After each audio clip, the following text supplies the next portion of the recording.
Bonsoir, bienvenue à l'Atelier Librairie, le livre voyageur animé par Fabienne Roch et moi-même, Bruno Lalonde. Nous sommes à Montréal le 23 mars 2021. Une journée magnifique à Montréal aujourd'hui.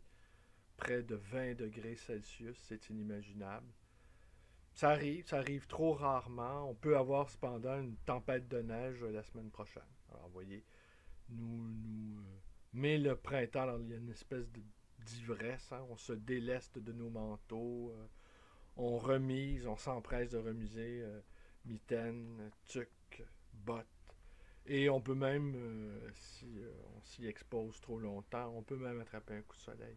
Hier, mon ami Robert Hébert, qui m'a rendu visite, eh bien, on a parlé de, de toutes sortes de choses, dont Chestov. Il me disait que pour lui, la mécanique chestovienne, eh bien, il l'avait saisi et qu'il n'avait pas envie d'aller plus loin là-dedans. Bon. Je le cite de mémoire, c'est pas exactement ce qu'il a dit, mais une fois qu'on avait compris, grosso modo, on pouvait passer à autre chose. Et moi, de lui répliquer, et ma propre réplique n'a cessé de faire fonctionner les turbines, c'est que oui, effectivement, une fois qu'on a saisi la, la non-logique chestovienne, parce que Chestov n'est pas un penseur logique, n'est pas un penseur de système. C'est quelqu'un qui a voulu, qui a tenté de réfléchir de manière radicale, sans aucune forme de consolation, ni de morale non plus, il est comme au-delà de la morale.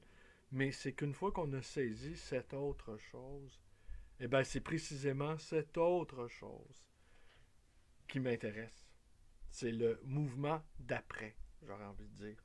Et à cela, Rachel Bespalov, à la suite de Chestov, dit que le rôle du philosophe consiste uniquement à préparer l'attente de la révélation. Robert, si tu me fais l'honneur d'écouter cette petite vidéo, je dois te dire que j'ai déniché Les Chevaux de bois d'Amérique, publié chez Julliard en 1954. Je l'ai déniché, le titre anglais de Young Girl, de Noémie Levinson. Noémie Levinson, c'est la fille unique de Rachel Bespalov.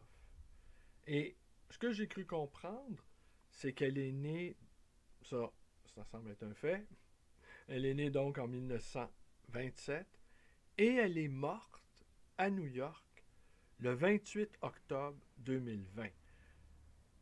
Je, je subodore qu'elle a été emportée par le coronavirus. Mais de toute façon, elle est décédée à l'âge de 93 ans. Alors, si vous faites le calcul, elle était adolescente quand à peine commençait, elle était à peine adolescente quand sa mère, Rachel Bespalov, s'est enlevée la vie. On va rester avec des femmes qui se sont enlevées la vie là, dans les prochaines minutes. Mais le point de cette vidéo-ci, c'est les lettres. Lettre aux Anglais de Georges Bernanos. Je vais vous lire un passage. Parce qu'on va rester aussi avec les publications transatlantiques. On reste encore autour de la Deuxième Guerre mondiale. On reste autour de cette période extrêmement trouble. L'ouvrage de Les Chevaux de bois d'Amérique a été traduit en anglais, le titre c'est The Young Girl, a été traduit par nul autre que Colette Thomas. Colette Thomas, c'est la première épouse de l'écrivain Henri Thomas et elle était comédienne et elle était très très très proche d'Antonin Artaud. Ils ont échangé une importante correspondance que l'on peut retrouver dans le tome 14 des œuvres complètes d'Artaud aux éditions Gallimard. Elle a publié, cette Colette Thomas, un seul livre, Le Testament de la fille morte, sous le nom de René sans un. Et je vous invite, on peut le lire en entier sur un site. Vous n'avez qu'à aller sur Google et voir le titre. Alors vous allez pouvoir voir le ton, la manière il y a quelque chose, il y a après ma barre, rapidement, sans trop creuser la question, il y a une parenté d'esprit avec Artaud. Dans la filmographie consacrée la filmographie et les livres consacrés à Antonin Artaud, je dois vous conseiller, je ne cesserai en fait de ne pas trop insister sur En compagnie d'Antonin Artaud de Jacques Prévelle. Et je vais nous mettre en note en bas de page la bande-annonce du film qui a été fait à partir de ce témoignage d'un autre poète aussi qui a beaucoup souffert, et un film en noir et blanc. Et qui se passe qui se passe à Paris. Le film, je n'ai pas fait de vérification, mais c'est un film qui m'avait énormément plu par sa facture poétique, sa sensibilité. Et je vais vous partager la bande-annonce que je vais sans doute retrouver aisément. Alors oui, Colette Thomas, Rachel Bespaloff, euh, Laure Peignot, Unica Zurne, ont, les deux dernières que j'ai nommées avec Rachel, se sont enlevées la vie. Et le destin de ces femmes qui étaient également des philosophes, étaient également des artistes, était un destin tragique. Là. Alors j'ai relevé quelques-unes de citations que j'ai retrouvées sur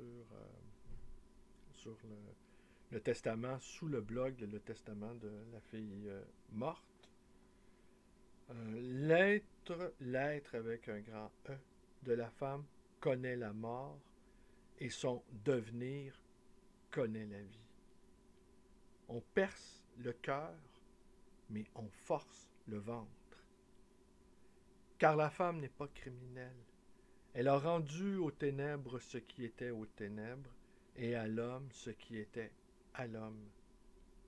Véritable, sperme et larmes et larves, le déshabillement de soi-même, le dévêtement des formes, l'adieu et la terreur, le puits que l'on ne remonte jamais, les raisons de l'ennui, des jouissances et du désir, le temps reculé et les horribles espaces. Ah! Le fœtus à venir. Alors, Robert, quand j'aurai terminé la lecture de Les chevaux de bois en Amérique, je te le prêterai. J'ai réussi à le dénicher à un prix, en tout cas, assez raisonnable, on va dire. Mais je l'ai vu annoncé sur un site pour un temps, pour un livre publié en 1954 chez Julliard. Je l'ai vu, ça dépassait le 1000 $. Alors, ça a proprement parlé aucun sens. Et est-ce que ça doit mériter d'être réédité? Je ne le sais pas, mais je suis très curieux de savoir. C'est son unique roman. Je suis très curieux de savoir comment tout ça se pense, comment tout ça se vit, comment on a pu vivre le fait d'avoir eu une mère qui s'est enlevée la vie et que cette mère-là, qui était mélomane, qui était une philosophe qui semblait en tout cas appeler un magnifique avenir. Alors oui, Bernanos, dans Je vous montre Lettres aux Anglais, on reste. Alors je vous le montre. Tenez, je vous le montre à l'écran. C'est quelque chose qu'on retrouve assez facilement à Montréal. Bon. Alors qu'est-ce qu'on y voit? Si vous pouvez voir sur le dos, ici, probablement, c'est pas assez visible. Mais on y lit L'Arbre, Montréal, Atlantica Editora, Rio de Janeiro. Alors, le livre lui-même, Lettres aux Anglais, c'est la première édition. Et ça a été, je vous lis l'achevé d'imprimer. Alors, cet ouvrage a été achevé d'imprimer sur les presses, sur l'Impresa Grafica da Revista dos Tribunais, à Sao Paulo, Brésil, pour Charles A. Offert, Atlantica Editora, Rio de Janeiro, en février 1942. Alors, c'est donc la première édition. C'est la première édition. Et cette petite merveille, on peut la trouver sur divers sites pour 7 € ou si vous préférez 10 $. Une première édition de Bernanos publiée au Brésil. Ça semble ne pas intéresser grand monde. Cependant, ce que je peux noter à la librairie, c'est que les livres de Bernanos se vendent très bien et ce sont toujours des jeunes hommes qui le lisent. Et c'est très pas étonnant parce que, bon, après tant d'années de pratique, je ne m'étonne plus de certaines choses. Mais on peut imaginer sans peine un jeune homme idéaliste, révolté, un jeune homme qui n'a pas envie de rendre les armes, va trouver sous la plume de cet exceptionnel pamphlétaire que Bernanos peut trouver pas qu'une source de réconfort, mais l'énergie nécessaire pour continuer de s'insurger. Non pas de s'indigner. S'indigner, ça, c'est le stade inférieur de l'insurrection. C'est le premier mouvement. On est indigné, mais on ne peut pas rester là. Il faut rentrer en mouvement. Alors, dans ce livre, Bernanos nous dit un tas de choses. Vous savez, bon, il juge de manière terrible les catholiques qui ont consenti à l'avènement fasciste de Pétain. Il s'en prend au capitalisme, au règne de l'argent qu'il juge, le règne de l'argent qu'il juge débilitant, et dire que nous ne sommes pas dans le règne de l'argent aujourd'hui, je pense que c'est même invraisemblable. On ne vit même plus, et ça c'est normal, l'être humain n'est pas, je le répète souvent, l'être humain n'est pas, c'est un être d'artifice, c'est un être de désir, ce n'est pas un être de besoin, c'est un être de désir. Mais quel est le visage de nos désirs? Qu'est-ce que nous désirons au juste? Et parfois, ce que nous désirons, ce à quoi nous consacrons temps, énergie et argent pour exaucer certains désirs, eh bien, cela va avec une forme de perte de dignité, cela va avec un déshonneur presque irréparable. Et de ça aussi, Bernanos se rend compte, il accuse la bourgeoisie française, bon, d'être collaborationniste. Il l'accuse aussi d'avoir le culte du rendement, d'avoir le culte de l'argent, d'être prête à tout pour conserver ses privilèges, et que le temps long de l'histoire de France, qui est une très très longue histoire, ne peut se résumer à même la Révolution française ou la contre-révolution, les contre-révolutions et les guerres qui ont suivi la Révolution et les guerres mondiales qui ont suivi aussi. Le temps long de l'histoire de France ne se résume pas en tant que quelques siècles. Alors pour lui, il se place dans une perspective beaucoup plus grande. Alors il dit également qu'il a commencé à écrire à l'âge de 40 ans et que, jugeant qu'il pouvait avoir une certaine audience, il a continué à écrire. Il raconte dans Lettres aux Anglais qu'il écrit au milieu de la tablée familiale, une fois que le repas a été servi et les couverts desservis. Il écrit sur le coin d'une table. Il ne possède aucun livre, alors il ne fera pas l'apologie de la bibliothèque comme moi je le fais à longueur de journée. Il vit intensément les choses et il exerce au fond, d'une certaine manière, on peut dire, Chestov, Bernanos commence à se donner des signaux de reconnaissance mutuelle.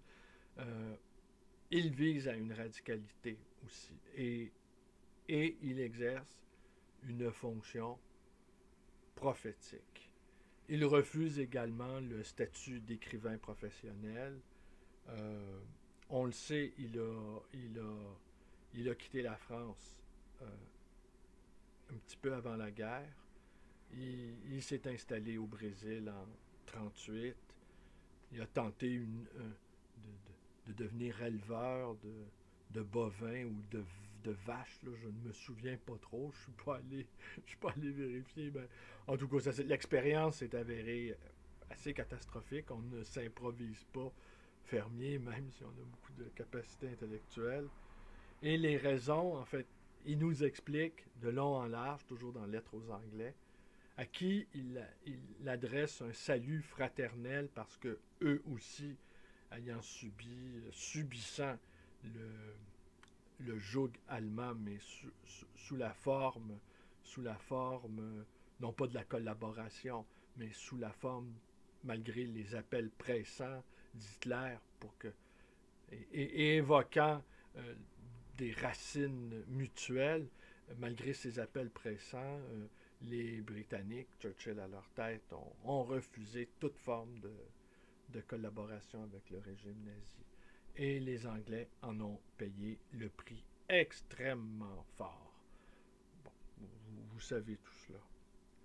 Et cette lettre aux Anglais peut s'apparenter aussi à bien des niveaux à L'étrange défaite de Marc Bloch, qui est un portrait sans complaisance aussi. Les deux n'accusent pas les deux n'accusent pas le peuple de la débâcle, de la débâcle de 1940. Les deux jugent que les grands responsables de tout ça, ce sont les élites inféodées aux forces de l'argent. Et la grande question qu'on peut se poser aujourd'hui, c'est comment se soustraire à cette puissance de l'argent. Je ne saurais trop répondre. Et quelle serait la parole prophétique? Parce que, bon, évidemment, il y a beaucoup d'injustices de par le monde. Il y a beaucoup d'injustices de par nos sociétés également.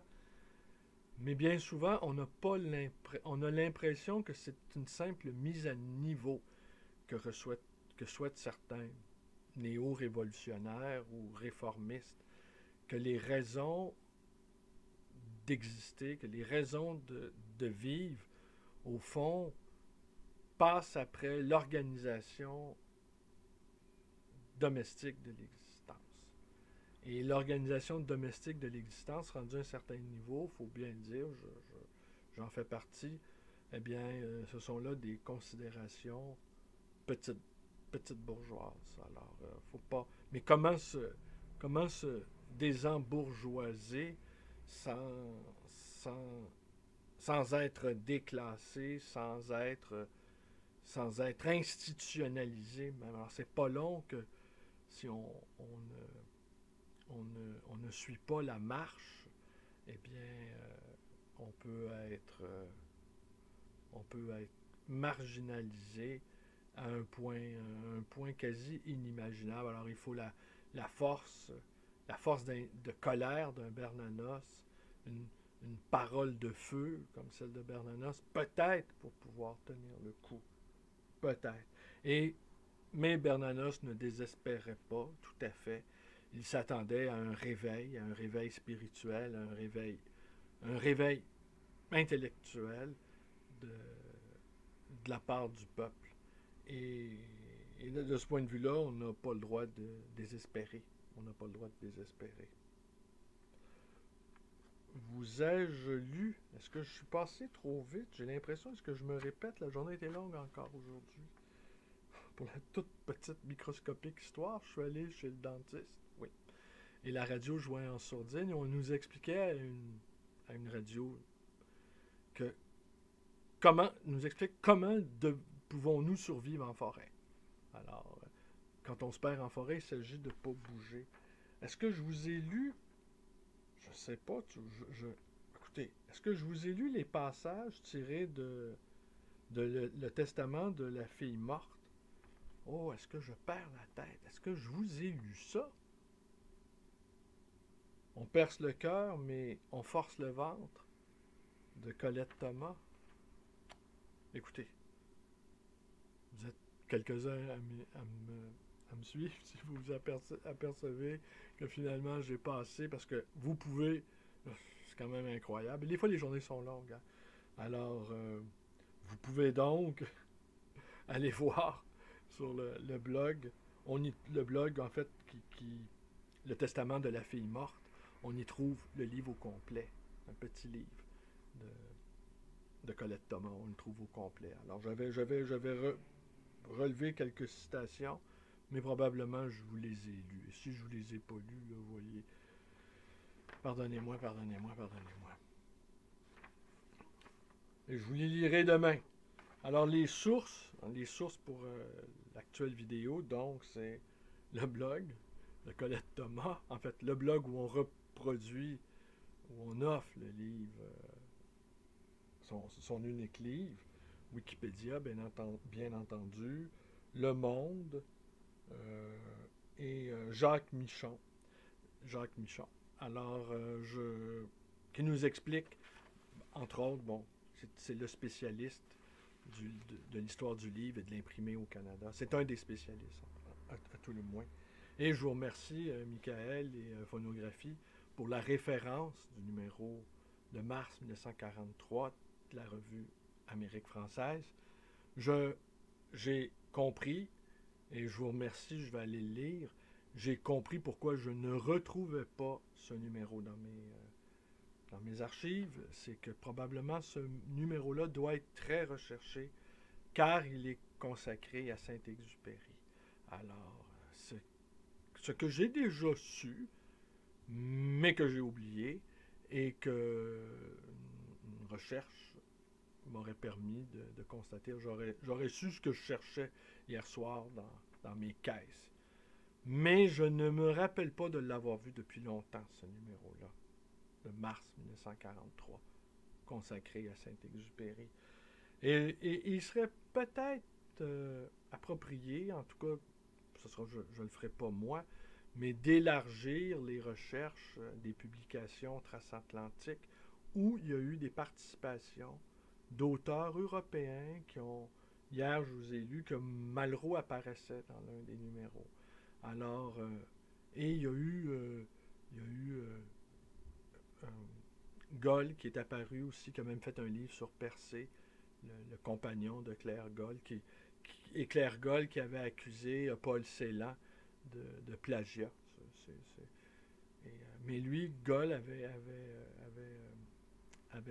le mystère de la roche percée, si je ne m'abuse, avait écrit un livre sur le rocher percé, sur la Gaspésie, à l'instar de Breton. Et d'ailleurs, les deux se détestaient, incidemment. Je vais donc... ça prouve que les journées sont longues. Je vais donc vous lire un petit passage de Lettres aux Anglais. Anglais. Le désastre de mon pays a bien pu frapper mon cœur. Je crois pouvoir me rendre ce témoignage qui n'a jamais sérieusement troublé ma raison. Et c'est dans ma raison, non dans mon cœur, que se trouve le principe de mon invincible espérance. Voilà pourquoi je me permets de vous parler ce langage. Ne me prenez pas pour un homme à système et à principe. Je n'ai pas de système. Parce que l'esprit de système est une forme de la folie. Les systèmes ne servent qu'aux fous. Le bon sens nous enseigne qu'en prétendant simplifier, il complique tout. Au lieu que la vie, en ayant l'air de compliquer, simplifie tout. Et je n'ai pas de principe pour la raison que je n'éprouve nullement le besoin d'imposer une espèce de constitution à ma conscience, de vivre avec ma conscience sous un régime constitutionnel. Ce mot de principe est d'ailleurs tellement dégradé par l'usage que dire aujourd'hui d'un homme qu'il a des principes équivaut presque à dire qu'il a des rentes. Je n'ai pas besoin de principes puisque je suis chrétien. Je n'ai pas de principe, mais une foi. Et cette foi qui m'impose d'aimer mon prochain m'invite à le comprendre, ce qui est le moyen le plus sûr et le plus loyal de l'aimer. Ne croyez pas non plus, je vous en prie, que j'en veuille à mes contemporains de n'avoir pas profité de mes leçons. Je me suis toujours efforcé d'écrire ce que je pensais, inflexiblement. Et lorsqu'on écrit inflexiblement ce qu'on pense, il est difficile de ne pas se donner au jour le jour des leçons à soi-même, ce qui vous enlève le goût d'en donner aux autres. S'il est vrai que j'ai prévu quelques-uns de nos malheurs, je serais plutôt tenté d'en demander pardon, puisque je me trouve ainsi l'un de ceux qui, les ayant prévus, n'ont pas réussi à les épargner au monde. Dans les grands drames comme dans les tragédies de votre Shakespeare, tous les grands drames de l'histoire sont shakespeariens. On rencontre invariablement le même personnage qui, les mains derrière le dos, la tête penchée, trébuche à travers les décombres et répète inlassablement d'une voix caverneuse « Je leur avais bien dit ». Une fois sur 1000, il a réellement le droit de le dire, et la postérité lui enlèvera des statues, lui élèvera des statues. 999 fois, il n'est qu'un raté solitaire, qui a toujours systématiquement parié pour le pire, et auquel la bêtise des hommes a fait gagner son pari. Pour un seul Chéradame, vous trouverez 10 millions de radoteurs, dont une maladie de foie et tout le génie. Ce que j'ai écrit reste écrit, qu'importe. Je voudrais écrire aujourd'hui comme si je n'avais jamais rien écrit. Mon modeste témoignage ne tire pas de moi sa valeur, je ne raisonne pas sur le désastre de mon pays, ce qui serait une manière sournoise de m'en exclure, de me mettre au-dessus de lui. Je le sens, je le souffre, je le vis. Je l'ai vécu depuis des mois avec toutes les forces et toutes les ressources de ma vie. Je vous invite à le sentir et à le souffrir avec moi, parce qu'il est aussi le vôtre. Il porte le signe de vos fautes et des miennes. Ô Anglais, ne me faites pas l'injure maintenant de me prendre pour un moraliste. Il ne s'agit pas de moraliser, mais de comprendre. On trouve chez vous, comme ailleurs hélas, de ces pauvres guignols qui se disent politiques parce qu'ils gardent un sérieux imbécile, imperturbable, impénétrable, au milieu des situations les plus cocasses, dont un petit enfant comprendrait le ridicule. Aucune catastrophe ne les prend au dépourvu. Ils se retournent gravement vers le public. Ils conviennent gravement qu'on aurait pu redouter cette catastrophe avant, mais qu'étant désormais un fait accompli, on doit compter sur eux, sur leur esprit réaliste pour en tirer le meilleur parti possible, que le seul malheur à craindre serait qu'on les destituât, puisqu'à supposer même qu'ils aient commis une faute, ils connaissent cette faute mieux que personne. Ils en ont une connaissance explicite et se trouvent par conséquent les mieux placés pour la réparer. L'histoire recommence sans cesse, disent-ils, et ils entendent bien recommencer avec elle. Ils ont tout perdu, mais ils promettent de conserver le reste. Ce mot de conserver flatte l'aveugle résignation des moutons, comme celui de détruire la violence aveugle des loups. Seulement les uns détruisent ce qui mériterait d'être conservé, les autres conservent ce qui mériterait d'être détruit. À quoi bon les distinguer entre eux? Conserver à tout prix rend impossible ce qui aurait pu être. Étouffer l'avenir en germe ne me paraît pas moins répréhensible que bouleverser le présent, bien qu'un tel crime ne se trahisse par aucune apparence extérieure de désordre. Et beaucoup de gens penseront sans doute avec moi qu'il vaut mieux tuer un homme que le châtrer. Si vous vouliez réfléchir à ces profondes, secrètes concordances anglais, vous ne nous demanderiez plus pourquoi le malheur universel prend peu à peu ce caractère d'absurdité gratuite qui répugne tant à votre esprit positif, à votre sens positif de la vie. Les événements qui vous paraissent hagards s'enchaînent entre eux, beaucoup plus étroitement que ne le pensent les économistes et les professeurs de droit. Ils se déroulent selon la logique des imbéciles. Voilà la vérité. De cette logique, je ne méconnais d'ailleurs nullement la rigueur inexorable, car chaque imbécile pris à part n'est qu'un imbécile. Mais l'expérience accumulée des imbéciles pèse d'un poids immense sur le monde. La prudence des imbéciles est de tout ménager, parce qu'à l'exemple de certains organismes marins élémentaires, ils ne peuvent subsister, que dans les eaux calmes. Le moindre remous les détruit.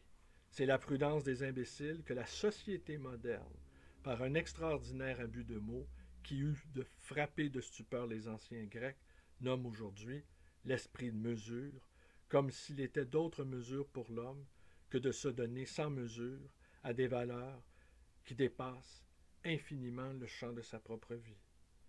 Nous devons d'ailleurs pas perdre notre temps à maudire les imbéciles.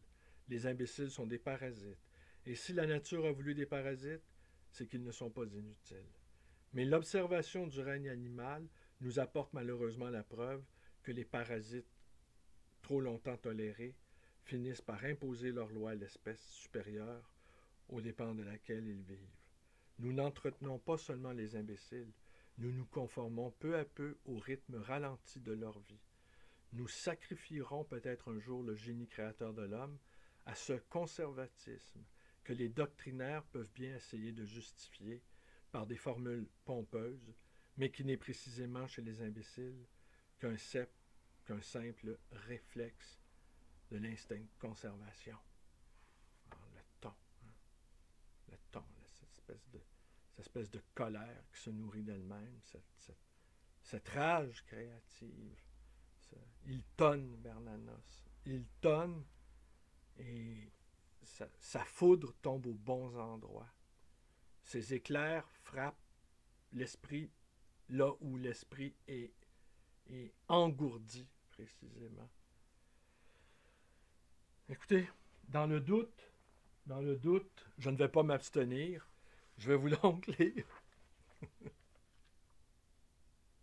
Je vais donc vous lire les quelques citations, quitte à me répéter, de Colette Thomas, tiré de son livre Le testament de la fille morte. Alors, si je me répète, et si je ne me répète pas, vous n'aurez pas besoin de me rappeler à l'ordre.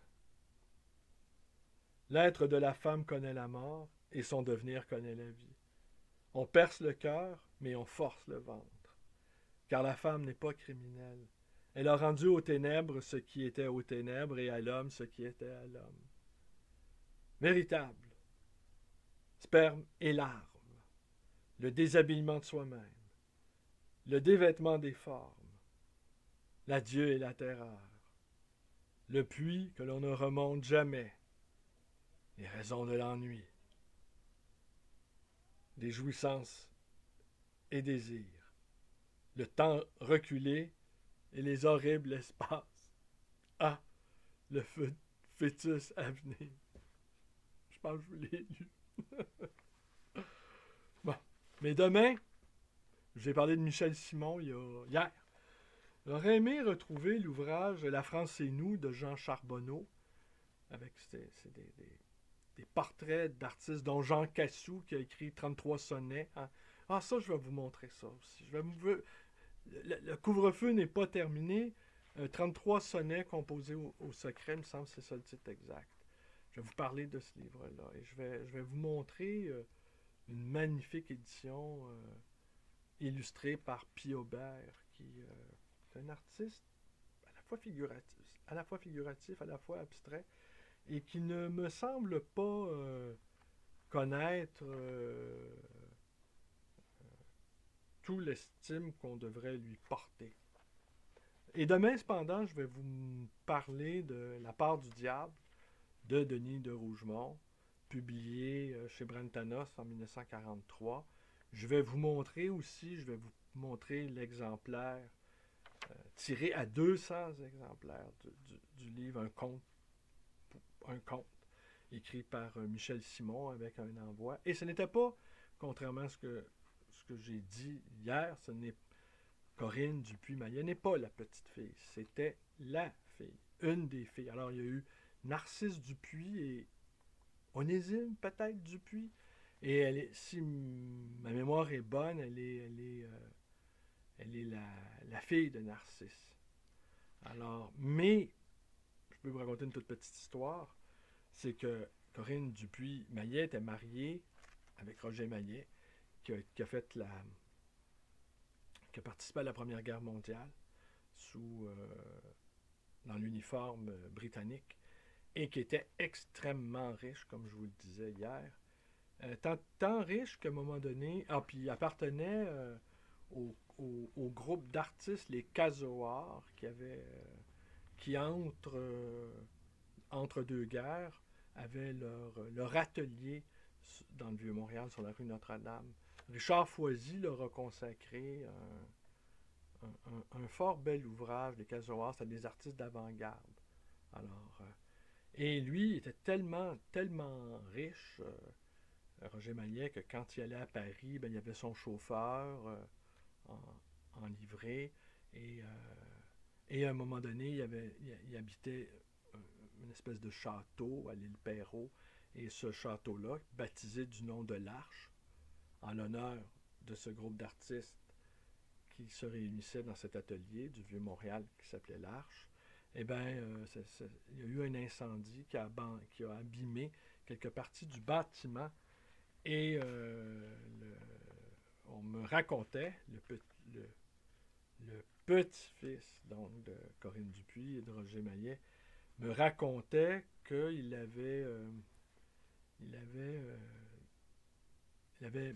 travaillé à nettoyer les parties où le bâtiment avait été incendié et que certains Picasso avaient été endommagés. Alors il les a fait achever dans un feu de joie. Alors ça, c'est une des histoires l'histoire de libraire les plus étonnantes. Alors moi, vous imaginez un peu, vous entendez une histoire pareille, ben voilà, il n'y avait plus rien à faire avec ces Picasso-là, alors j'ai fait un feu de joie avec eux. Alors, voilà, ça c'est ce qu'on appelle de la très, très, très, très haute bourgeoisie. Je pense, en tout cas, je pense. Alors, c'est tout pour ce soir. Je vous remonte Lettres aux Anglais, un truc que vous pouvez, première édition de Bernanos, que vous pouvez trouver sur 7 euros. Ça, c'est dans les mystères de la bibliophilie. Ça, je peux vous dire que pour moi, c'est une anomalie. Bon, c'est une anomalie, mais lecteur de René Girard, la rivalité mimétique, il suffirait que tout à coup, quelques personnes se prennent d'un véritable intérêt pour ces publications transatlantiques pendant la guerre, pour que tout à coup, peut-être, le marché s'embrase, à l'instar de ces Picasso envolés en fumée. Possible. Possible. Mais là, pour l'instant, c'est l'indifférence généralisée, personne n'ose la briser. Voilà, c'est tout. Mais je peux vous dire que un jeune qui voudrait commencer à se constituer une bibliothèque, qui pourrait peut-être, non pas dans un but de spéculation, là, c'est absurde, surtout avec les livres, mais avoir des objets, des objets rares qu'il peut retrouver dans des ventes de, des vides-greniers, comme vous dites en France, ou des ventes de garage, comme on dit au Québec, eh bien, on peut retrouver ces maisons d'édition-là, que ce soit Brentanos, les éditions de la Maison française. On peut les retrouver un peu partout, et généralement à des prix absolument dérisoires. Et là-dedans, ben, il y a Saint-Exupéry qui a été publié, il y a Camus, il y a Breton, il y a Malraux, il y a Jacques Maritain. Pour nommer que les noms qui me viennent en tête. Là. Alors, mais voilà. Allez, merci, bonne soirée. Et j'espère que je ne me suis pas trop répété avec Mme Thomas. Merci, bonne soirée à tous.